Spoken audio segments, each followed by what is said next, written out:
Just 2 weeks after a referendum in which 92% of voters backed independence, the Kurdish regional government says its troops are coming under attack from Iraqi forces.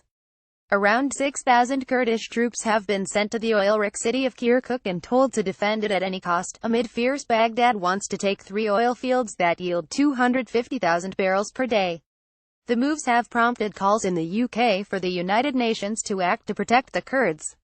Though Iraq's Prime Minister Haider al-Abadi has insisted he has no plans for a military operation against the Kurds, footage captured by the BBC showed soldiers, police, and members of the Iran-trained Shia militia, the Popular Mobilization Force (PMF), heading toward Kirkuk. Al Jazeera TV also reported Iraqi forces, tanks, artillery, Humvees and mortars in Bashir and Taz, in southern Kirkuk, between 2 and 3 kilometers from where the Peshmerga, the Kurdish military forces, are based.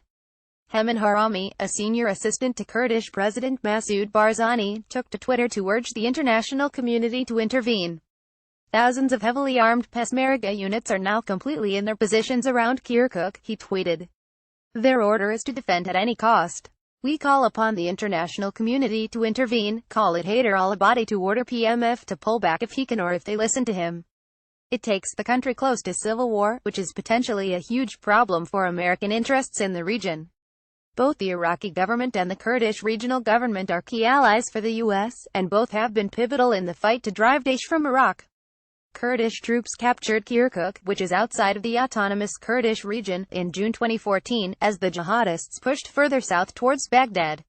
In circumstances that are still a little unclear, the Iraqi army folded, handing over control of Kirkuk to the Kurds.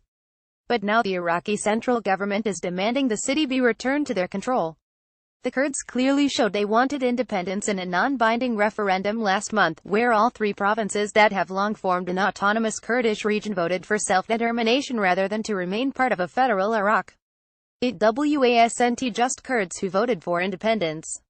While majority of the population in Kirkuk are Kurds, it also has a significant numbers of Arab and Turkmen residents, who feel safer under Kurdish control, rather than that of the Iraqi central government. Jack Lopresti, the Conservative chair of Westminster's All-Party Parliamentary Group on Kurdistan, called for the UK government to raise the matter at the UN. He suggested the militia advancing on Kirkuk weren't answering to Abadi, but were likely working on the orders of the Iranians. It would be catastrophic for Kurdish-Arab relations were the Iranian proxy militia to use American weapons against our vital allies in the Peshmerga, he said.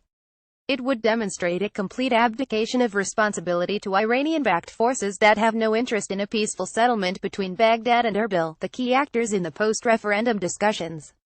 Late yesterday afternoon there were signs the Peshmerga had withdrawn from a few of their outposts, moving to fortify a line of defense they believe can be protected from the attack. The Peshmerga's Kirkuk commander, Sheikh Jafar Mustafa, said his forces had withdrawn from areas they had recently entered during fighting against us in the west of the province. We withdrew to our lines in the area around Kirkuk and we will defend the city in the event of an attack, he told a news conference. If the Iraqi army advances, we will fight.